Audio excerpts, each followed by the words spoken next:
सरकार सरकार कुछ कीजिए सरकार, वहां कुवैत में युद्ध छिड़ गया है, खाड़ी संकट खड़ा हो गया है, हमारे वहां भारत के लोग फंसे हुए हैं, उन्हें वहां से निकालिए सरकार, अपने जहाज वहां पर भेजिए सरकार, उनको बचाइए सरकार, अपने देश वापस लेकर आइए। अगर आपने कुछ नहीं किया तो हम सरकार की ईंट से ईंट बजा देंगे, हम सरकार को वोट नहीं देंगे।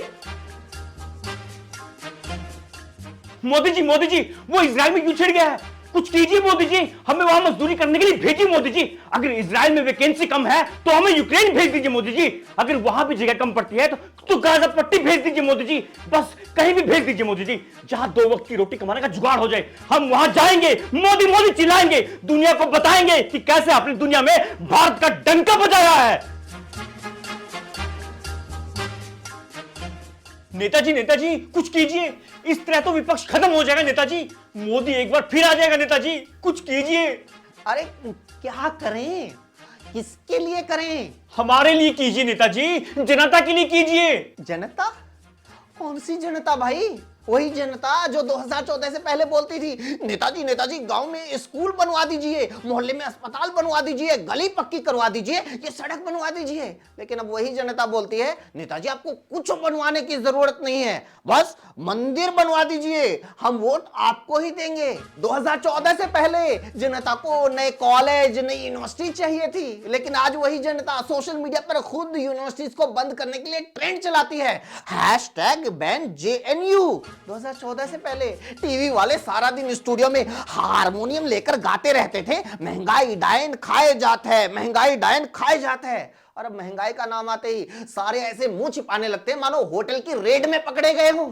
और जनता खुद छाती ठोक के बोलती है कि बेशक 5,000 रुपए लीटर पेट्रोल डीजल हो जाए, बेशक 10,000 रुपए का गैस सिलेंडर मिलने लग जाए, लेकिन हम वोट मोदी जी को ही देंगे।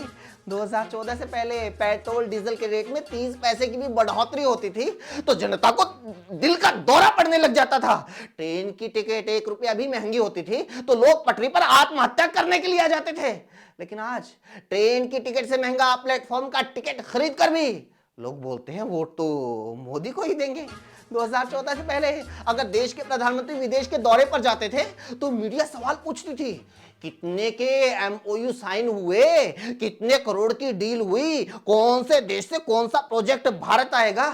और आज प्रधानमंत्री विदेशी दौरे पर जाते हैं तो मीडिया वाले लोगों को बताते हैं मोदी ने फलाने नेता के साथ 3 बार हाथ मिलाया, 4 बार गले लगाया, सफेद रंग की जैकेट पहनी, लाल रंग का कुर्ता पहना, काले रंग के जूते पहने, चाट के जीभ भी काली हो गई इस सालों की।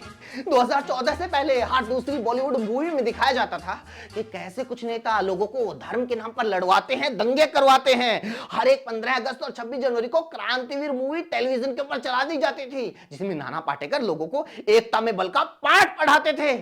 और ऐसी फिल्मों को देखकर बड़ी हुई जनरेशन के लोग 2014 के बाद उन्हीं नेताओं के फैन बन गए जिनका काम ही धर्म के नाम पर लोगों को लड़वाना है।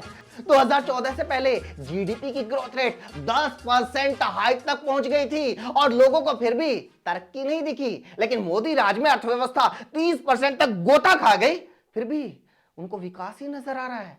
कौन सी जनता की बात कर रहे हो भाई? 2014 से पहले अगर किसी नेता पर करप्शन या यौन शोषण का आरोप लग जाता था तो लोग उसका इस्तीफा मांगते थे। आज सरकार के किसी नेता की रुपए मांगते हुए वीडियो भी सामने आ जाए तो जनता उसे पहले से ज्यादा वोटों से जितवा देती है। पहले अगर कोई आतंकी हमला होता था तो सरकार की आलोचना होती थी, आज अगर कोई आतंकी हमला हो जाता है तो सरकार का वोट बैंक बढ़ जाता है। पहले हर चीज के लिए सरकार जिम्मेदार होती थी, आज हर बात के लिए विपक्ष को जिम्मेदार ठहराया जाता है। पहले किसी दुकान में चोरी भी हो जाती थी तो सरकार से जवाब मांगा जाता था, आज पूरा स्टेट दंगों की आग में जल जाता है तो भी सिर्फ विपक्ष पर उंगलियां उठाई जाती है। कौन सी जनता की बात कर रहे हो भाई? उस जनता की जिसको हमारी दी हुई पेंशन पर अय्याशी काट रहे रिटायर्ड अंकल दिन रात हमारे ही खिलाफ व्हाट्सएप फॉरवर्ड भेजते रहते हैं और तुम लोग ये चाहते हो कि ऐसे लोगों के बारे में हम सोचें?